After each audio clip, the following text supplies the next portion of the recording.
Now it's possible to buy into Maltese citizenship with 650,000 euros, and even without really living in Malta or investing in Malta. So it's basically selling access to a Schengen zone citizenship just for money.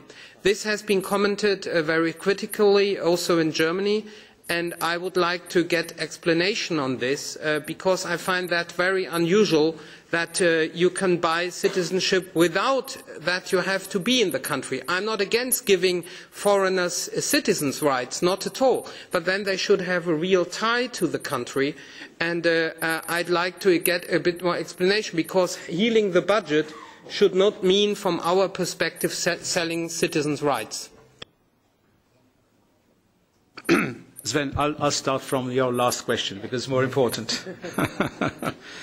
I can assure you this had nothing to do with the deficit or with financing.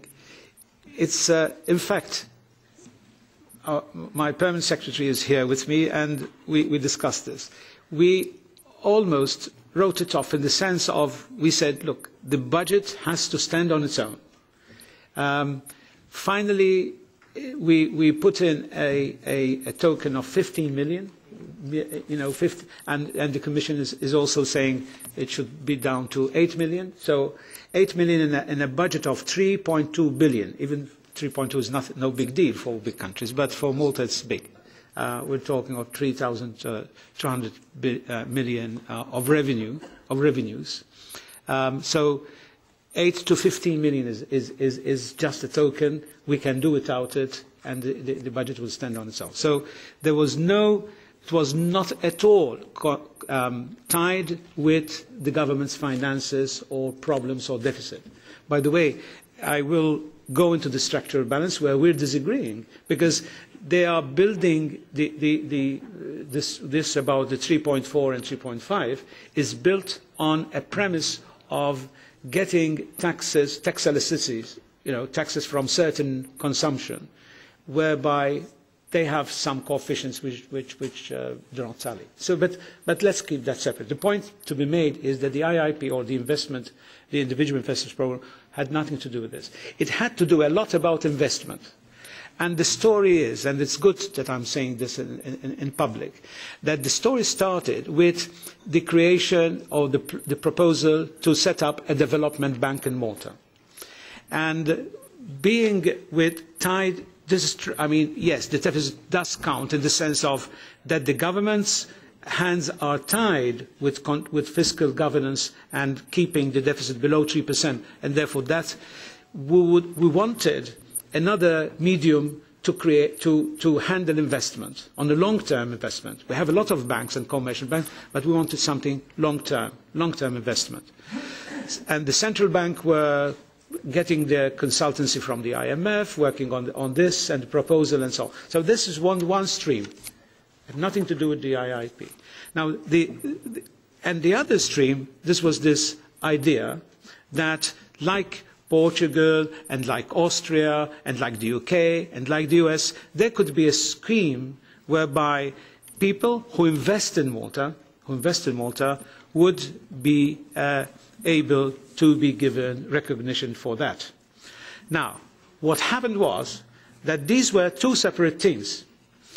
The team which got into this, how to attract these investors, got an international consultant by a public call, Henley something Associates, who had worldwide experience, and this team, the marketing team I call it, ran very, very fast beyond what the investment and the bank or the fund had to do. So it carried out, and I don't blame you. If I was an MEP here and I hear that in Malta they're selling passports for 2,000, I would say, for goodness sake, I wouldn't expect that from Malta. And you would have been right, But it wasn't like that. It came out like that. It's very unfortunate, and it's being corrected in the sense that any amendments, first of all, there are no legal notices with the details, so they haven't been published. The Prime Minister is meeting the leader of the opposition and having discussions on that. The anonymity, which was suggested by or secrecy, we want to call it that, yes, by the contractors, we've already refuted it. In other words, and we're listening now, we're talking with practitioners and so on. Okay, you would say, why didn't do? Of course, we admit it's out of many reforms and things we're doing in a very short time. On this, there should have been more, less haste, especially on this marketing area. So we would require, first of all, a capping. We have, even small Malta gives 1,000 citizenships every year, mostly by marriage. We don't do a due diligence whether the one is, will be happily married and whether his intentions are good or whether he wants to come in Malta just to work and found a marriage of convenience. We'll find that 3 years later when we'll go into the courts and see the separations. And then they will say the reason for separation because he married to get a citizenship. But the point is that we want bona fide investors, and therefore we will, what I meant is that 10 or 15, this is what we were, 15 million divided by 6.5, we get 20 citizens. Out of 1,000 we give, will not invade Europe with all these Schengen passports. That's number one. And number two, I think the suggestion will be taken that there will be a capping. Say, would say not more than, say, 50 a year. Okay? That is being seriously considered, and you will see it. In other words, it's not true that Malta will be a venue to get into, all the Chinese will be coming to Malta, buying these passports and getting into Europe. So it won't be that at all. And this investment must be developed.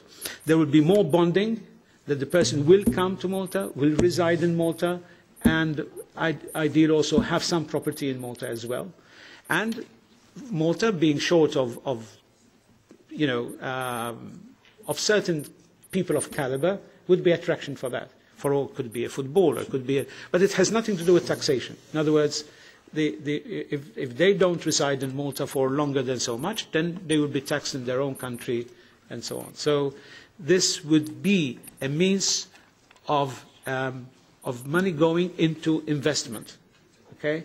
And that fund now, they are working on that, and it should have come together because, as I said, it was a mistake and therefore created a lot of misunderstanding.